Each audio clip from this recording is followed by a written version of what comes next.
नमस्कार दोस्तों, जय श्री राम। स्वागत है आपका एक बार फिर से हमारे YouTube channel Bharadwaj classes Haridwar में। दोस्तों, आज की हमारी क्लास 14 जिसमें हम कवर करेंगे पार्टनरशिप के मोस्ट इंपोर्टेंट एमसीक्यूज, जो कि उत्तराखंड असिस्टेंट अकाउंटेंट से रिलेटेड काफी महत्वपूर्ण क्लास रहेगी। दोस्तों, ये हमारा पार्टनरशिप का पार्ट 3 रहेगा, यानी कि एकदम लास्ट पार्ट रहेगा। इससे पहले भी हम लोग 2 पार्ट्स पार्टनरशिप के कवर कर चुके हैं। आप हमारे चैनल पर विजिट करके उनको देख सकते हैं।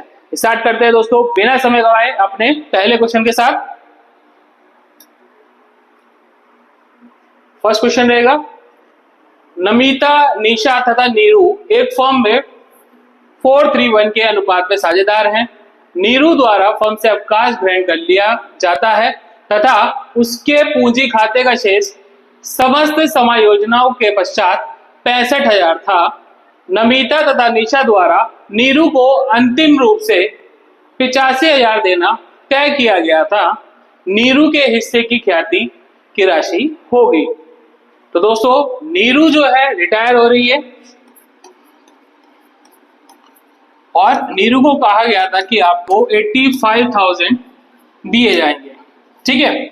और दिए कितने, ठीक है, आफ्टर ऑल एडजस्टमेंट 65,000 इसको दिए गए।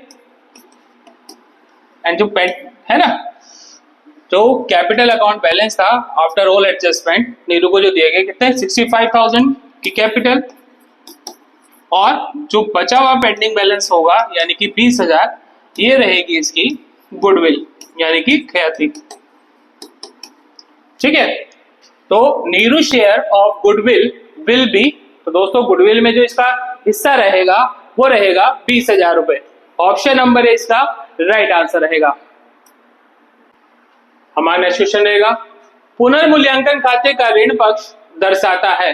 The debit side of the revaluation account show, तो दोस्तों रिवैल्यूएशन अकाउंट का जो डेबिट साइड है ये शो करता है आपके संपत्तियों में कमी तथा दायित्वों में वृद्धि, decrease in assets and increase in liability. दोस्तों, जब भी आप रिवैल्यूएशन अकाउंट बनाते हैं तो इसकी डेबिट और क्रेडिट साइड में जो भी अगर आपकी एसेट्स जो है अगर डिक्रीज हो रही होगी तो आप लोग डेबिट साइड में लिखेंगे। वही लायबिलिटी अगर हमारी इंक्रीज है तो हम लोग डेबिट साइड लिखते हैं। वही दोस्तों इसका अपोजिट, अगर आपकी एसेट्स इंक्रीज है, जितनी भी वैल्यू से आपकी एसेट्स इंक्रीज हो रही है तो आप क्रेडिट साइड लिखेंगे। वही लायबिलिटी हमारी अगर डिक्रीज हो रही है तो हम लोग उसको क्रेडिट साइड डालेंगे, ठीक है। तो ध्यान देना, ठीक है। अगर आपकी एसेट्स डिक्रीज और लायबिलिटी इंक्रीज तो डेबिट साइड, अगर एसेट्स इंक्रीज और लायबिलिटी डिक्रीज तो हमारा क्रेडिट साइड रहेगा।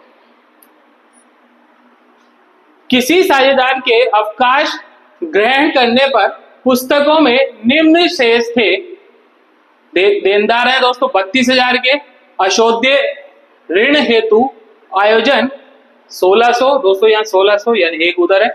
इसके अतिरिक्त यह बताया गया है कि देनदारों में सम्मिलित 2200 को अपलिखित किया जाएगा तथा देनदारों पर अशोध्य ऋण हेतु आयोजन वर्तमान दर पर किया जाएगा। अशोध्य ऋण हेतु आयोजन की राशि होगी।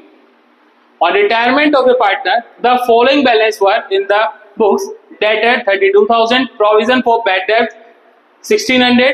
Further, it is stated that 2,200 included in debtor will be written off and provision for bad debt on debtor will be paid at the current rate. The amount of provision for bad debt will be, तो दोस्तों bad debt की हमें amount निकालनी है। Debtor हमारे पास दोस्तों कितने हैं, अगर बात करते हैं 32,000 के हमारे पास डेटर है, ठीक है। और जो हमारे पास ओल्ड प्रोविजन है बैड डेट वो कितना है, old provision for bad debt 1,600 रुपए। इससे दोस्तों हम लोग रेट निकाल लेंगे, ठीक है। प्रोविजन फॉर बैड डेट की अगर हम लोग रेट निकालें तो हमारी जो रेट है वो आ जाएगी, ओल्ड डेटर हमारे पास 1600 डिवाइड बाय डेटर है हमारे पास 32,000 के मल्टीप्लाई 100, यहाँ 20 से 20, 10 से 10, 30 यहाँ से हम लोग काट लेंगे 16 एंड 80, 16 पंजे 80, तो 5% हमारी रेट आ जाएगी दोस्तों, ठीक है। अब जो न्यू डेटर्स है, सॉरी न्यू बैड डेट्स है हमारे पास कितने के, 2200 रुपए के।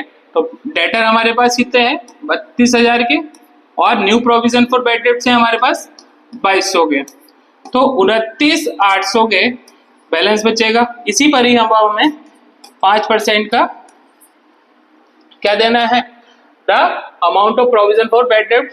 यहाँ 20 से 20 आप कैंसिल कर देंगे, 0 कैरी गया 4 एंड 9 कैरी गया 4 एंड 14, 1490 रुपए 1419 दोस्तों हमारा बैलेंस रहेगा प्रोविजन फॉर बैड डेट का। तो ऑप्शन नंबर ए मेरा राइट आंसर रहेगा।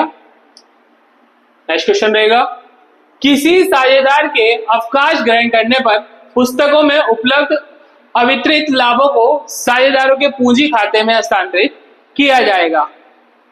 On retirement of a partner the undistributed profit available in the books are transferred to the capital accounts of the partner.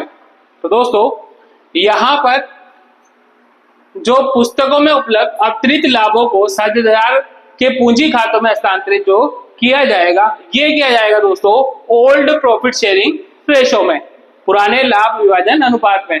Option number C इसका right answer रहेगा। हमारा अगला question रहेगा, किसी साझेदार के अवकाश ग्रहण करने पर प्राप्त संयुक्त जीवन बीमा पॉलिसी के समर्पण मूल्य को क्रेडिट किया जाता है। The surrender value of a joint life insurance policy obtain on retirement of a partner is credited to. तो दोस्तों संयुक्त जीवन बीमा पॉलिसी के समर्पण मूल्य को जो क्रेडिट किया जाता है वह किया जाता है समस्त साझेदारों के पूंजी खातों में। तो ऑप्शन नंबर ए इसका राइट आंसर रहेगा, in the capital account of all the partners. हमारा नेक्स्ट क्वेश्चन है, साझेदार के अवकाश ग्रहण करने पर प्राप्त होता है। On retirement of a partner it is receive. तो दोस्तों जब भी पार्टनर रिटायर होता है तो उसको जो प्राप्त होता है उसकी जमा पूंजी इज डिपॉजिट कैपिटल, फर्म के लाभ हानि में हिस्सा, share in the profit and loss of the firm, ख्याति में हिस्सा मिलता है शेयर इन गुडविल, यानी कि दोस्तों जमा पूंजी में हिस्सा मिलेगा, लाभ और हानि में हिस्सा मिलेगा, वहीं गुडविल में शेयर मिलेगा। तो ये तीनों चीजें मिलेंगी, तो ऑप्शन नंबर डी मेरा राइट आंसर रहेगा। हमारा नेक्स्ट क्वेश्चन रहेगा, अवकाश ग्रहण करने वाले या साझेदार को देय राशि में ऋण के रूप में रखी जाने वाली राशि पर कोई समझौता ना होने पर साझेदारी अधिनियम के अनुसार ब्याज दिया जाता है। दोस्तों जब भी कोई भी एग्रीमेंट पार्टनर्स के बीच में नहीं होता, in the absence of any agreement on the amount due to a retiring partner on retain as loan, interest is paid as per the partnership act. तो दोस्तों पार्टनरशिप एक्ट के अनुसार जो ब्याज दिया जाता है, इंटरेस्ट दिया जाता है, वो दिया जाता है 6% पर एनम। ऑप्शन नंबर इसका राइट आंसर रहेगा। हमारा अगला क्वेश्चन रहेगा, विपिन जय अजय एक फर्म में 5:3:2 के लाभ वितरण अनुपात में साझेदार थे। 1 अप्रैल 2017 को जय ने अवकाश ग्रहण लिया। इस स्थिति को सभी समायोजन कर लेने के पश्चात विपिन जय तथा अजय की पूंजी क्रमशः 17,500, 17,000 तथा 15,500 थी। समायोजन की प्रविष्टि कर लेने के पश्चात नई फर्म की पूंजी 40,000 विपिन तथा अजय के मध्य 5/8 और 3/8 के अनुपात में निश्चित की गई। विपिन द्वारा लाई जाने वाली अथवा निकाली जाने वाली राशि होगी। दोस्तों यहां पर फर्म की जो कैपिटल है वो कितनी है, 40,000 रुपए है। ठीक है, कितनी कैपिटल है दोस्तों, 40,000 है। यहां से पकड़ लेंगे हम लोग क्वेश्चन को। एंड अजय का सॉरी विपिन जो है दोस्तों, विपिन का जो शेयर है वो कितना है हमारा 5/8। अगर आप इसको कट करते हैं 5 टाइम तो ये 25,000 कैपिटल आएगी। ठीक है, और जहां पर विपिन की जो कैपिटल है वो कितनी है दोस्तों, 17,500 है। ठीक है, और कितनी है लानी थी इसको 25,000, तो 17,500 अगर मैं इसमें से माइनस कर देता हूं तो हमारे बैलेंस आएगा 7,500। तो दोस्तों 7,500 इसको क्या लानी है, और कैपिटल लानी है। ठीक है, यानी कि 7,500 फर्म में लाए जाएंगे, 7,500 will be brought into the firm. दोस्तों ऑप्शन नंबर ए मेरा राइट आंसर रहेगा। हमारा नेक्स्ट क्वेश्चन रहेगा, किसी साझेदार की मृत्यु होने पर मृत्यु की तिथि तक अर्जित लाभ का समायोजन लाभ हानि उच्चयन खाते के माध्यम से किया जाता है। In case of death of a partner the profit earn till the date of death is adjusted through P&L suspense account. तो दोस्तों किसी साझेदार की मृत्यु होने पर या मृत्यु की तिथि तक अर्जित लाभ तथा समायोजन लाभ हानि उच्चयन खाते के माध्यम से किया जाता है। तो दोस्तों क्या किया जाता है, यदि शेष साझेदारों का नया तथा पुराना लाभ वितरण अनुपात एक समान हो, if the new and old profit sharing ratio of the remaining partners is the same. तो ऑप्शन नंबर ए मेरा राइट आंसर रहेगा। हमारा नेक्स्ट क्वेश्चन रहेगा, यदि आर्थिक चिट्ठे में संयुक्त जीवन बीमा विद्यमान है तो वह दर्शाता है, if joint life insurance exist in the balance sheet it shows.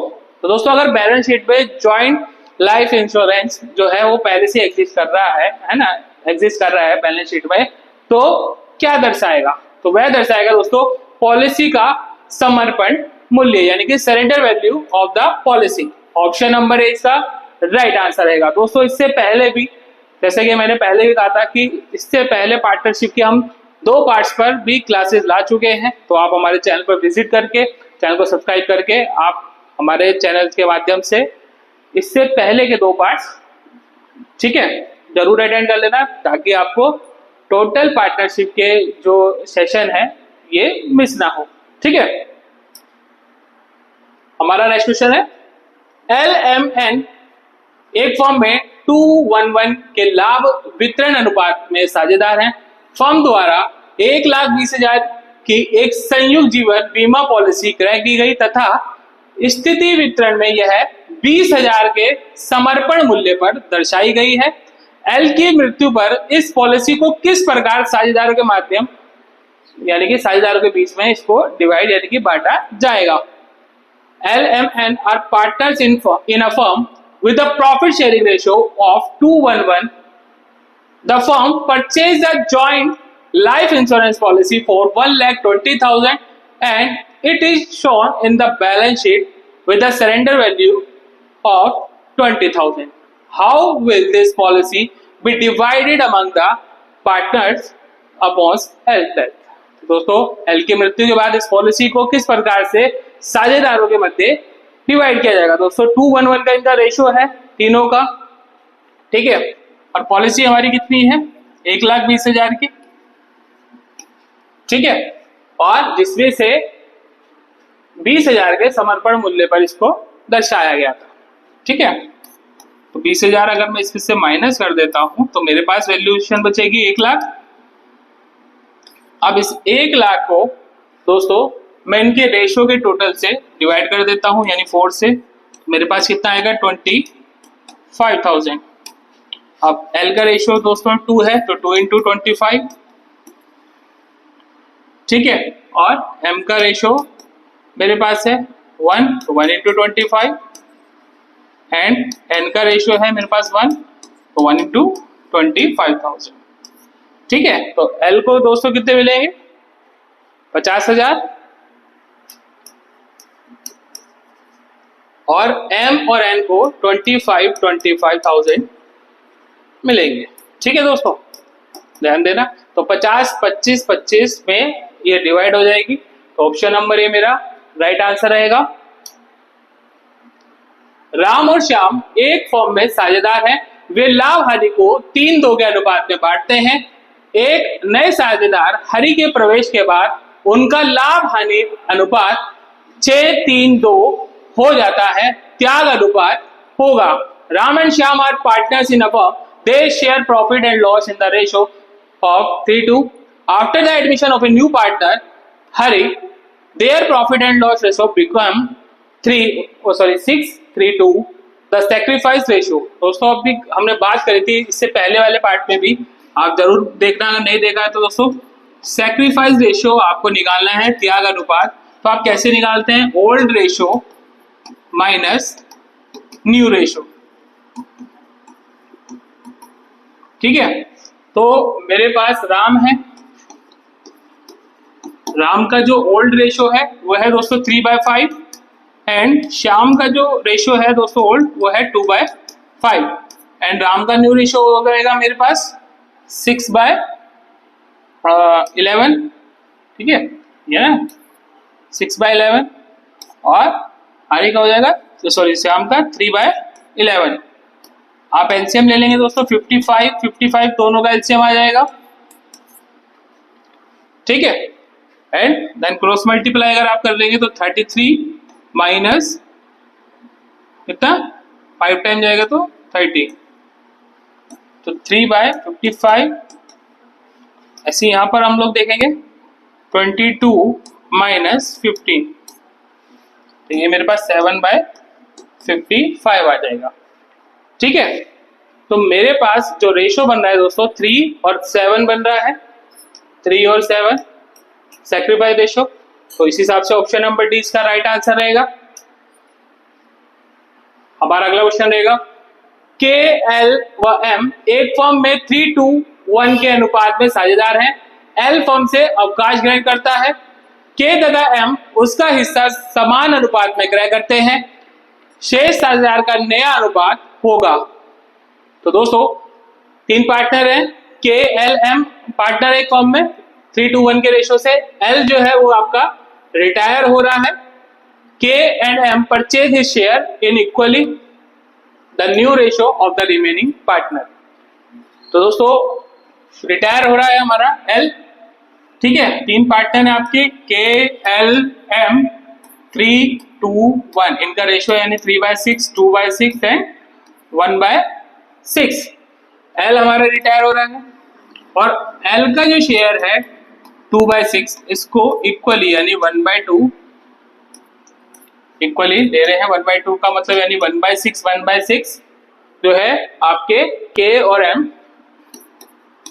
अब के का ओल्ड रेशियो 3/6, 1/6 इसको इसका शेयर एल का शेयर ले लिया इसने, ऐसी एम का शेयर हमारे पास 1/6 है और 1/6 एल से ले लिया, तो मेरे पास 4/6 एंड 2/6 इनके न्यू शेयर आ जाएंगे। तो दोस्तों 4 एंड 2 के और एम के रेशियो है, 2 से अगर आप कट कर देंगे तो 2 और 1 आपका आ जाएगा, ठीक है। तो के और एम के जो न्यू रेशियो होंगे वो होंगे 2:1, तो ऑप्शन नंबर बी मेरा राइट आंसर रहेगा। हमारा नेक्स्ट क्वेश्चन रहेगा एक फर्म में साझेदारों की पूंजी 20,000 व दायित्व 15,000 तथा रोकड़ 1,000 है। फर्म की समापन पर विविध संपत्तियों से 9,000 वसूल हुए, निम्न में से वसूली से हानि होगी। A firm has partners capital of 20,000, liability 15,000 and cash ₹1,000। Upon liquidation 9,000 was recovered from miscellaneous assets. Which of the following would result in a loss from the recovery? तो दोस्तों वसूल हुए निम्न में से वसूली से जो हानि क्या होगी, लॉस बताना है दोस्तों। तो इस क्वेश्चन का आंसर दोस्तों मैं नहीं, आप बताएंगे, आपके कमेंट का दोस्तों मुझे इंतजार रहेगा। जल्द से जल्द इसका आंसर आप हमें कमेंट में देंगे, ठीक है। चलते हैं हम अपने नेक्स्ट क्वेश्चन पर, ठीक है। इससे पहले पार्ट जरूर देखना दोस्तों, उससे आपको इजी लगेगा सारा। फर्म के एक साझेदार की दुर्घटना में मृत्यु होने के परिणाम स्वरूप इन case of accidental death of a partner of the firm, तो दोस्तों अगर फर्म में किसी पार्टनर की एक्सीडेंटल डेथ हो गई तो उसका परिणाम क्या होगा। तो दोस्तों सिंपल सी बात है, साझेदारी जो है वो क्या हो जाएगी, समाप्त हो जाएगी, ठीक है। The partnership will be dissolve, तो ऑप्शन नंबर ए मेरा राइट आंसर रहेगा। न्यू पार्टनरशिप कंटिन्यू होगी दोस्तों, 2 पार्टनर थे, अगर एक मर गया तो पार्टनरशिप खत्म हो जाएगी, ठीक है। फर्म के समापन की स्थिति में संपत्तियों से वसूल की गई राशि का प्रयोग सर्वप्रथम किया जाएगा। इन case of dissolution of a firm, the amount recovered from the assets will be used first. दोस्तों अगर किसी भी फर्म का डिसोल्यूशन हो जाता है तो जो रिकवर की गई अमाउंट है, ठीक है, उसका सबसे पहला यूज क्या होगा? तो क्या होगा दोस्तों? तीसरे पक्षकारों को बकाया भुगतान किया जाएगा सबसे पहले in payment due to third party. तो ऑप्शन नंबर बी इसका राइट आंसर रहेगा। ध्यान देना दोस्तों। चलते हैं अपने नेक्स्ट क्वेश्चन पर। भारतीय साझेदारी अधिनियम 1932 की किन धाराओं के मध्य फर्म के विघटन की विभिन्न रीतियों का उल्लेख किया गया है?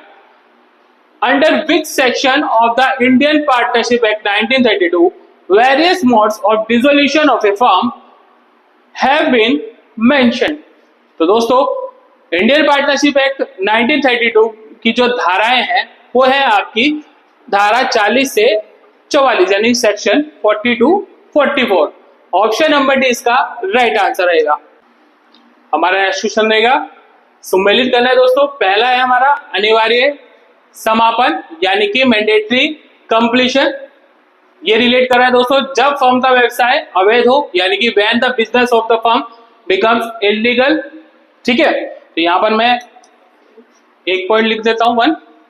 दूसरा है दोस्तों विशेष घटना के घटित होने पर यानी कि on the occurrence of a particular event.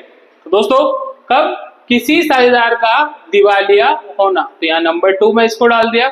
तीसरा है ऐच्छिक साझेदारी यानी कि वॉलेंटरी पार्टनरशिप, साझेदार द्वारा नोटिस। ठीक है, और फोर्थ है न्यायालय द्वारा समापन, टर्मिनेशन बाय कोर्ट। तो दोस्तों किसी साझेदार का पागल होना, तो यहाँ पर ये मेरा फोर्थ हो जाएगा। तो यानी कि पहले का मेरा तीसरा हो जाएगा, दूसरे का मेरा पहला, तीसरे का चौथा एंड फोर्थ का मेरा सेकंड हो जाएगा। तो यानी कि 3, 1, 4, 2 मेरा राइट आंसर रहेगा दोस्तों। यानी कि ऑप्शन नंबर सी इसका राइट आंसर रहेगा। हमारा अगला क्वेश्चन रहेगा, एक साझेदारी फर्म विघटित हो जाती है, अ पार्टनरशिप फर्म इज डिसॉल्व्ड। तो दोस्तों कोई भी पार्टनरशिप फर्म है कब डिसॉल्व हो रही है ना? कब हो रही है दोस्तों बताएंगे। कब?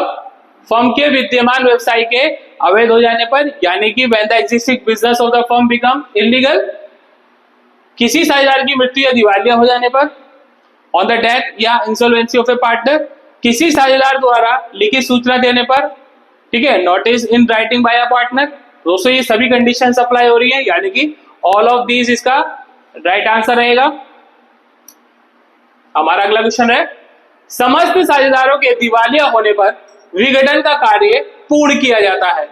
Dissolution is completed when all the partners become insolvent. तो दोस्तों जब सभी पार्टनर का दिवालिया होने पर विघटन का कार्य पूर्ण जो किया जाता है यह किया जाता है न्यायालय द्वारा नियुक्त सरकारी कर्मचारी द्वारा। तो ऑप्शन नंबर ए इसका राइट आंसर रहेगा, by a court appointed public receiver. एक साझेदारी फर्म अनिवार्यता समाप्त नहीं होगी यदि a partnership firm will not necessarily be dissolved if. तो दोस्तों कब समाप्त नहीं होगी? जब यदि फर्म अनेक व्यापार कर रही हो जो एक दूसरे से अलग हो तथा कोई एक व्यापार अवैध हो जाए, तब हमारी जो पार्टनरशिप फर्म है वो समाप्त नहीं होगी। If the firm is carrying on several businesses which are distinct from each other and any one of the businesses become illegal, तो इस हिसाब से ऑप्शन नंबर सी मेरा राइट आंसर रहेगा। हमारा अगला क्वेश्चन रहेगा, जब एक साझेदार को छोड़कर शेष सभी साझेदार दिवालिया हो जाते हैं तब फर्म का डैश हो जाता है, यानी कि सारे पार्टनर इंसॉल्वेंट हो गए एक पार्टनर को छोड़ करके। When all the partners except one become insolvent, the firm become, तो दोस्तों termination by agreement यानी कि समझौते द्वारा फर्म का समापन होगा। तो ऑप्शन नंबर डी इसका राइट आंसर रहेगा। हमारा नेक्स्ट क्वेश्चन है, फर्म के विघटन पर संपत्तियों के विक्रय से प्राप्त धनराशि का प्रयोग निम्न में से किसका सर्वप्रथम भुगतान करने के लिए किया जाएगा? On dissolution of a firm the money received from the sale of assets will be used to pay which of the following first. दोस्तों सबसे पहले जो पे यानी कि भुगतान किया जाएगा यह किया जाएगा दोस्तों क्रेडिटर्स यानी कि लेनदारों का। ऑप्शन नंबर ए इसका राइट आंसर रहेगा। दोस्तों ध्यान देना, आप भी हमें कमेंट करके किसी भी क्वेश्चन का आंसर बता सकते हैं।